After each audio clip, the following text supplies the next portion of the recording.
What's up YouTube, this is Joe from Zephyr War Games, and I'm bringing to you guys the Noble Knight Fleur Dragon deck. Now the reason I have mixed in the new Fleur support with the Rose Dragon support is because they do naturally work quite well together, just in good synergy.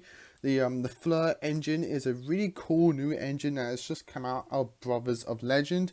That gives you like one card combos that gives you like a nice little Hulk play. It is longer than traditional one card Hulk plays, because you are using the Centaur Mina, so you are doing like a fusion as well. But it just gives you nice bit of consistency. These ways to tutor into the new engine and everything along that, and it just fanatically and in play it just naturally works well with the Rose Dragon deck, and I'll show you a combo at the end as well, so you can get the gist of how this deck sets its plays up and sets up everything on the board and everything as well. So before I get to this, if you enjoy this, please like and subscribe down below, ding that notification bell, because obviously if you enjoy a person's content here on YouTube, you don't want to miss out on that content, and that notification bell helps prevent that, and all of that is greatly appreciated, and thank you guys much for doing so. So before that's said and done, let's get into this Fleur Rose Dragon deck. So to start off with the new Fleur support, we have 3 copies of Noble Knight's Shield Bearer, and yes, it is a Noble Knights card, so you can actually search it with Noble Knight support, and it does support with the Noble Knights. So what this card does is that he's a level 4 light warrior with 800 attack and 1300 defense. If this card is normal or special summon, you can banish 1 light monster from your graveyard to draw 1 card. You can banish this card from your hand or field, add 1 level 6 or lower wind beast monster from your deck to your hand. You can only use 1 Noble Knight's Bearer's effect once per turn. And only once per turn. So you're really going to use the on-field effect to banish and draw. You're mostly using this as a tutor to get into your other beast card, by just banishing it from your hand and treating it as basically another copy of Rota. So there we go. Next we have 2 copies of the Horse of Fleur Knights. You can buff this up to 3 if you want, but I'm only playing 2 of it because you can just search it off the Shield Bearer, which is just easy enough. So if this card is normal special summon, you can add 1 light Noble Knight monster from deck to hand. You can use this effect of Horse of the Fleur Knights once per turn. And once per turn during your main phase, you can fusion summon a fusion from your extract using this card you control and other cards from your hand or field as fusion material. This is a wind level 3 beast with 400 attack and 800 defense. So again, you can bump this up to 3 if you really wanted to, because the point of the combo is to get to this, because then this gets you into your next card, which is Noble Knight's Spear Holder. But I'm just playing around with ratios just to see how it goes. So what your Noble Knights, also bear in mind this is the 1 card fusion play, which is just everything that you need for this deck, which is just fantastic. Just bear with me one moment. Just, again, there we go. My phone telling me I'm dying, charge me, I'll charge you later. So what this card does, he is a light level 2 warrior with 800 attack and 400 defense. If this card is normal or special summon, you can target 1 level 8 or lower monster you control. Its name becomes Fleur Synchron, also it's treated as a tuner until the end of the turn. You can tribute this card, add 1 equipped spell from deck to your hand. You can use this each effect of Spear Holder once per turn. So we're mostly just using him as the fact you can search this off the Fleur Knights, and then you can start going off with your fusion plays, which is very, very good.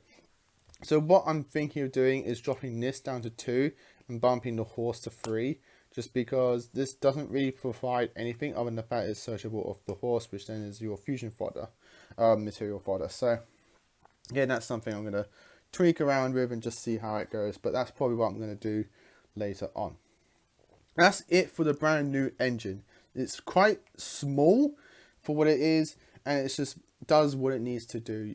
Essentially what you're really doing is just playing like multiple copies of the horse and then the spear holder for it to be searched, and then that's just your play there. You're using the other monster as a way to toot it into the horse, which is really cool. So it can be easily condensed even further if you so wish and just want to use it as a needle fiber play. That is just a bit more unique and new. So it's completely up to you. Moving on to the actual Rose Dragons, we're playing 2 copies of Red Rose Dragon. You tutor this card out, which then tutors everything else out. You basically just getting it off your Christian Hulk. Then we have your triple copies of Rox Rose. I'm playing multiple copies of Rox Rose just because Rox Rose is just so good. Just gets you into your spells and traps, which is just very, very handy. Being another tuner as well, it's just, I really like Rox Rose, so I like to play out multiple. And then we have 3 copies of White Rose Dragon. The engine of the Rose Dragon is pretty much self-explanatory depending on like your personal preference, but it is pretty much what you just need for the Rose Dragons. Then I'm playing some level 2 extenders just for your plays, which is 3 copies of Dark Rose Fairy and 2 copies of Caligo Claw Crow. Pay a lot of Darks, and we just toot out the deck, so Claw Crow is just an easy free extender. And Dark Rose Fairy, I wanted to keep in the theme of the Rose part of the deck, theme of the deck. And we special summon tuners so easily, so being able to trigger Dark Rose Fairy to basically be a Caligo Claw Crow that can retutor itself is pretty handy. That's why I've gone for that. That's it for the monsters. Moving on to spells. 2 copies of Heritage of the Chalice. We're playing Noble Knights by technicality, so we can use this to get into our Noble Knights, which is really, really good. 3 copies of Basil Rose Shoot. This needs to be a super. I believe, I can't remember if it's been reprinted as a super in like a tournament pack, but it needs to be hollow. This card's fantastic and it looks so good. But yeah, you search this out and you just constantly get back your Rose Dragons for easy defense or push for damage plays. Basil Rose Shoot is just fantastic. 1 copy of the Black Garden. You don't need 1. You can recur it from graveyard, funny enough, with your Rose Maiden. So once you've used it once, you just make another Rose Maiden and get it back. So it's just constant recurrence. 3 copies of Allure. We're playing Darks. So it's just nice, easy draw fodder. 1 copy of Monster Reborn and 1 copy of World Legacy Succession. You do play Link monsters, obviously, in the fact that we're playing Hulk. So Succession is just a nice way to get monsters back. I just wanted to put some back row hate in the deck. Just I wanted to make this just an easy deck to just pick up and play. So I put in Twin Twisters. This can be Cosmics, MSTs, whatever you want. It's something that Dale put in his Rose Dragon profile a while ago that just works so well. Black Rose is Dark Ruler no more. The fact you can just go second, let them play Dark Ruler, and just make Black Rose and just nuke it all. It's just too good. This plus Black Rose is just so much fun to pull off. Can't help but not play it. 1 copy called by Grave for some hand trap bait. I'm playing 2 traps in the forms of Blooming of the Darkest Rose. It's actually a nice card, giving you 3 tokens and just 3 synchro extenders, which is just very, very handy. That's searchable. And 1 spicy tech that I saw in a duel video is really funny. It's Castle of Dragon Souls. So what you basically do with this, you trigger this, start banishing your dragons from graveyard, like your big power dragons. Then boost up your monsters' attack points. Later in the game, when either you go Black Rose or your Blood Rose, you then just nuke the board, and then when this is killed, you get a dragon from your banish zone. So you just get back one of your big dragons that you just banished. So it just becomes a free extender and a free push for game later down the line, while just giving your dragons in play just a nice little power boost. So it's a pretty funny tech that you can just play in Black Rose Dragon. That just has some nice synergies, which is how the deck wants to play. That's why I put it in here. It's just something I saw in a duel video and I just thought, oh, that's funny. I'm going to put it in my deck. Moving on to the extra, we have 2 copies of Centaur Mina. You can make this so just so easily. So playing multiple copies of this just does not hurt. So what she does is that she is a level 6 light Beast Warrior fusion. It just takes a light warrior and a beast monster. 2200 attack. And once per turn during your turn, when your opponent activates a trap card, quick effect, you can negate the activation if you set that card. You can use each of the following effects of Centaur Mina once per turn. During your main phase, you can special summon one level 2 or lower monster from your hand or graveyard.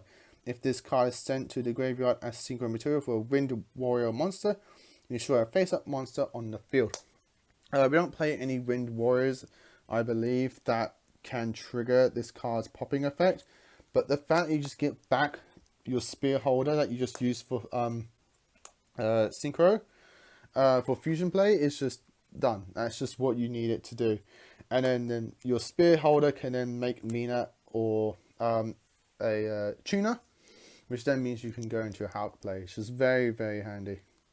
For your synchros, for your big boss monsters, Baronet de Fleur, Satellite Warrior, and Rudy Rose Dragon. If you want to go on a budget for Baronet de Fleur, you either play your Supreme Sovereign Sword Soul or a Stardust Warrior. This is what you're going to be making going first with your Hulk, so either one of those fits the bill. So, but if you have all this, you just play all of it. For 8s, I've gone with Stardust Spark Dragon and Crystal Wing Synchro Dragon. Both of these can be made fairly easily in combo. The reason I've gone for Spark Dragon is just because if you end on the board with Hulk plus Spark Dragon is just going to be able to protect any one of those. And you just go into your formula, banish it, get out your formula synchro, and you just go into a big level 10 play, which is just very, very good. By that point, you're going to have at least, I think, 3 synchros engraved. So Stardust Warrior is going to just nuke 3 cards, or you go into a Baroness de Fleur and go off from there. For your Rose Dragons, we're playing 1 Moonlight and double Black Rose. I love the new alt art, so nice. And then we have for our 5s, 2 copies of Garden Rose Maiden. For your 2 is Formula Synchron. And then for your links is Hulk, Leafabrax, and Cross Rose Dragon. That's it for the main and extra. Let me just zoom out quickly and just show you how the new floral support just naturally plays out. And basically what combo you're going to be doing in this deck, more or not, going first. So I'm just going to get everything that I need. Which is going to be all of that, all of that, all of that, all of that. Yeah, so there we go. So going off, you need to open up with the Noble Knights Shield Bearer or your Horse of Floral Knights. Either one of those. This is just going to get you into this. So let's say you just open up the horse. This is very, very easy. You're going to normal summon the horse and use this effect to just grab your spear holder. From there, you're just going to fusion summon straight off into your Centaur Mina. And then you just need a free extender. So this is when your Dark Rose Fairy pretty much comes into play, because she's like your best extender here in the deck. So from here, you're going to use your Centaur Mina's effect to special back your horse, your Noble Knight Spear Holder. You can use this effect to turn Mina into a tuner. From here, you're going to link summon off into your Hulk Leafabrax, and Hulk is going to special summon out a tuner. You can summon out your Rose Dragon. So then you either have your Dark Rose Fairy or your Cleo Core Crow. I'm going to go with Fairy and special summon herself out since you special summon the tuner. And I'm going to synchro these off into our Garden Rose Maiden. And this is going to trigger your Red Rose Dragon and your Maiden's effect. So Maiden is going to get you your Black Garden, and then your Red Rose is going to special summon out a dragon from deck. So we're going to summon out our Wax Rose Dragon. Wax Rose is going to activate and get us our Basil Rose Shoot. Also, our Red Rose is going to grab us a Frozen Rose or Blooming of the Darkest Rose. So you can either, if you play Frozen Rose, you can play that as well. I'm going to grab our Blooming of the Darkest Rose because I actually do play it in the deck. So this is our current hand. Bear in mind we start off with 1 card. This is what we got so far. From here, we're then going to synchro off. And then we're going to either make our Stardust Spark Dragon or our Crystal Ring Synchro Dragon. So I'm going to make our Crystal Ring Synchro Dragon here, just because it's Crystal Ring. And that's pretty much our board, just from off that one card and a free level 2 extender, which is just very, very good for this kind of deck. So you got a monster negate, nice and easy. You got all this that you can set as well. How it can banish itself, summon out our Formula Synchron. He's then going to net us a free draw, which is very, very nice. And then from here we can then synchro off. And if you play it, make Baron de Fleur, or for a more budget option, especially since you're trying to break the board and stop them from playing, going to Satellite Warrior, who's going to pop 3 cards. And on the following turn, Garden Rose Maiden is going to banish itself and get back your Crystal Ring, which is very, very nice. And guys, that's the deck profile. I hope you all enjoyed this. Leave your comments down below what you think of the brand new Knight support. Are you playing it in your decks? And if you are, let me know what deck you're playing it in. Can't help but think, can I nicely fit this in Synchrons? But I really like how my Synchron deck's playing at the moment. So I don't really want to like tamper with it for now. But it's something I'm definitely thinking of as I go. So again, as always, like, comment, and subscribe. Till next time, as always, stay safe, and of course, happy dueling. You